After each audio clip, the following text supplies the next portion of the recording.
All of us here at CGN get asked quite frequently, how do I get into Warhammer 40k?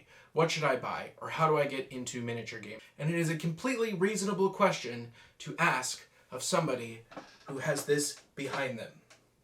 But the problem is that the depth to which myself and the rest of the CGN crew are into the miniature wargaming hobby is a vastly different place than where you need to be when you start. So here are my 5 key tips for starting your miniature wargaming adventure without jumping straight from the website to that.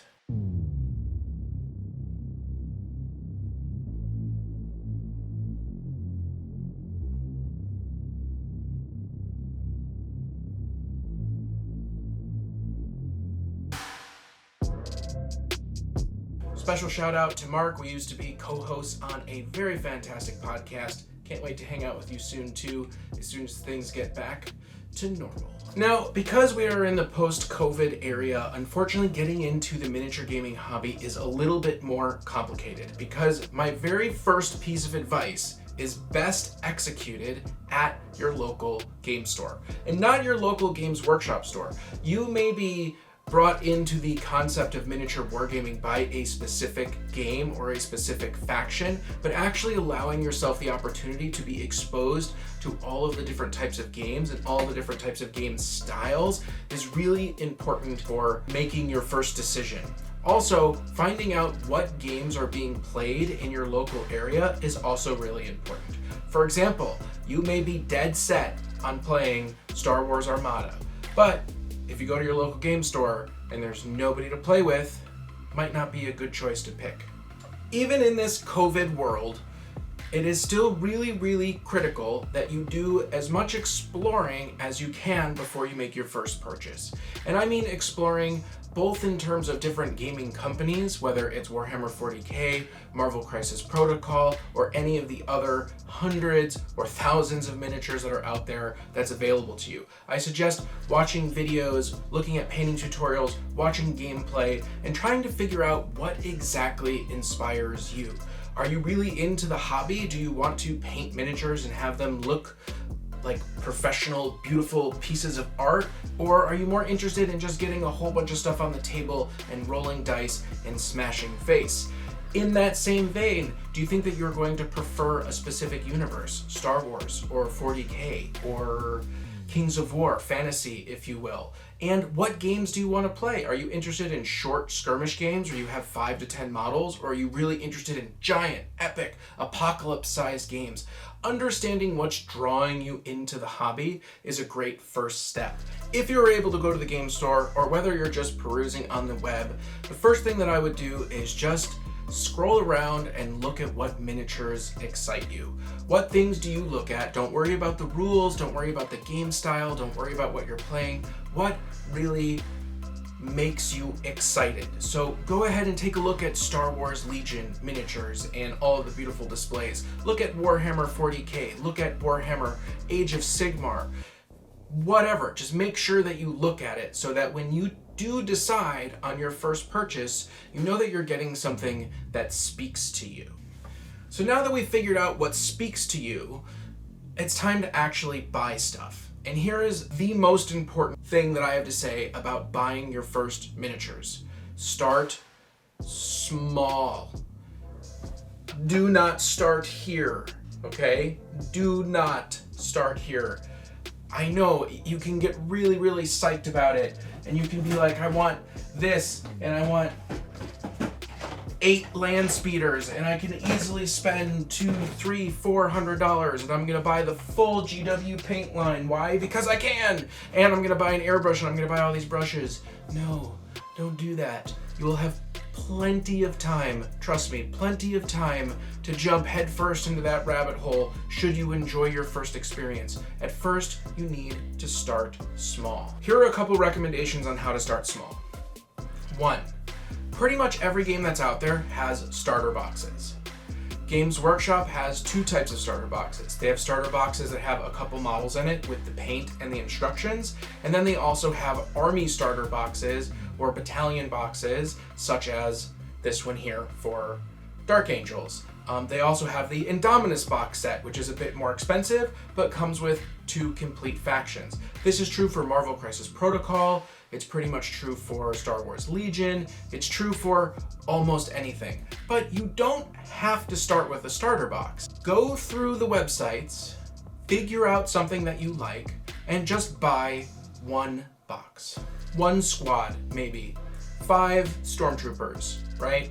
And Boba Fett, because you have to buy Boba Fett, because he's the best, right? And you're playing Imperial. Why would you not buy Boba Fett? Why are you arguing with me about buying Boba Fett? If you're going Star Wars Legion and you're going to buy stormtroopers, buy 1 box of stormtroopers and Boba Fett. Just leave it there. My point is that start small. Also, know what direction you want to take those miniatures when you buy them. Having already looked at some painting tutorials or buying something that comes with a guide, pick something very straightforward to start your hobby with.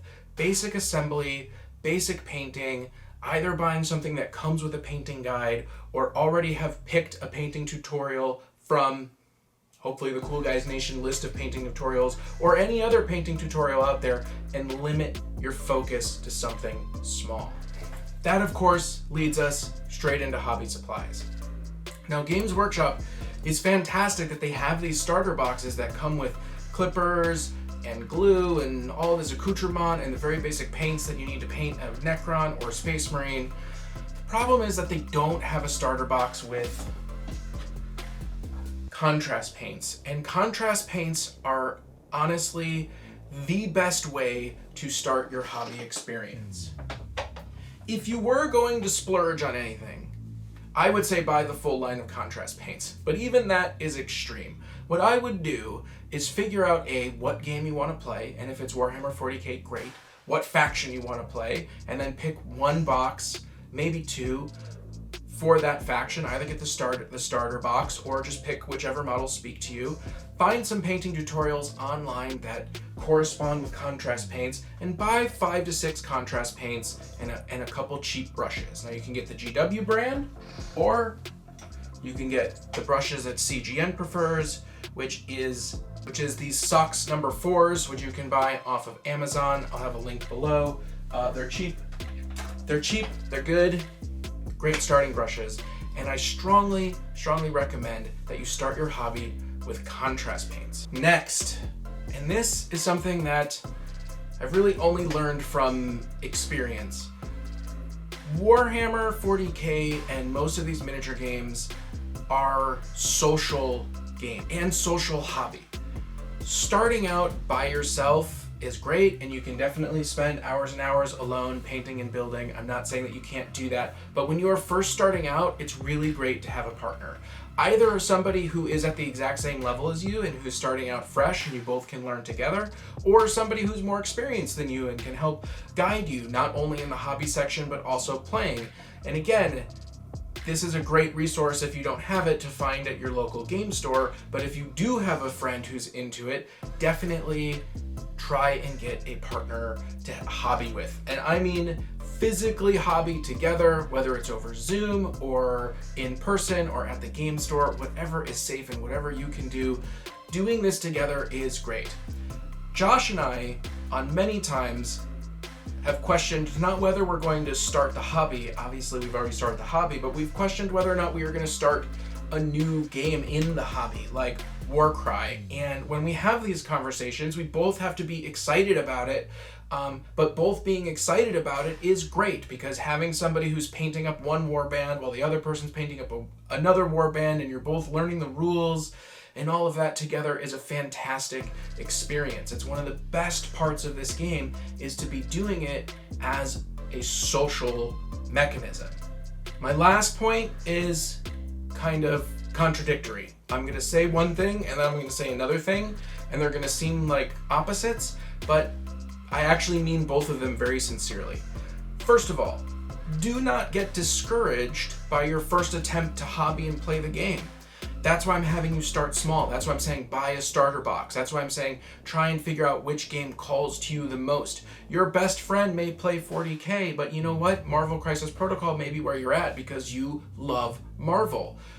And if you go ahead and buy those Warhammer 40k stuff, don't feel bad about moving on to your second project. or changing what you're doing. Same goes true for the hobby aspect. Your first paint job may not be to your expectations. It may not be to the level that you want, and you may realize that it's a lot more work or a lot more difficult to get where you want to go. That's okay, because we're not going to get it stuck in the sunk cost fallacy. Like, it's not going to happen. We are not spending a lot of money to get into this hobby. We're going to buy, cheap brushes, just a few colors of paint, just one primer, a few things, and it'll be okay to do one of two things. One, move on entirely and just say, you know what, this hobby isn't for me, or to not be discouraged and to try something else, whether it's to continue to try and refine your painting for the army that you have, or change up what you're doing entirely. And I know, contradictory. What? Try it out and give up? Or don't get discouraged and keep going? Yeah, that's right. Those are both reasonable options. I have no idea if all of this made sense. I hope that it did. I hope that this video helps you find some direction and some guide and some levity in terms of getting into miniature wargaming. But remember, the key takeaways are, before you buy anything, take a look at all of the different options that are out there. Make sure that what you're buying is something that it speaks to you. Whether it's a specific army from a specific game like Warhammer 40k and going through and looking at all the different armies and picking models that you just think are really cool and speak to you, whether it's coming from reading the lore of something first, whether it's because you really like Star Wars or Marvel or whatever, make sure that what you're starting out with is something that you are excited to be doing. 2, start small. Buy something small. Don't spend a whole lot of money. Just buy a few paints in order to get a specific paint job done, whether it's the paint job that is coming inside of a starter box or a paint scheme that you have picked from a tutorial online. Buy the bare minimum in order to get entry to the game. Remember that it is a social game, whether it's hobbying or playing. It's best done with friends, and so making sure that you will have people to play with at your local game store is very important, because you don't want to get into a game that maybe speaks to you that nobody else plays, like Armada and all my wonderful Armada models. But also that it can be very encouraging and helpful to either partner with somebody who's at the same skill level as you, or with someone that's more experienced that can help guide you and teach you. And of course, you can find that here at Cool Guys Nation if you want to do it digitally, or you can find it at your local game store, or maybe you can just talk to your best friend or significant other and be like, hey, you want to try this with me? And then lastly, don't get discouraged. Keep trying. Your first paint jobs are probably not going to come out exactly the way that you want them to do, and your ability to play the game is obviously going to evolve over time. But also, if you do your first project and you really didn't like any of it, either consider changing armies, changing games, or just not doing it at all. That's okay too. I know it's contradictory, but it's okay. Let's go ahead and move on over to our computer for the featured artists of this week.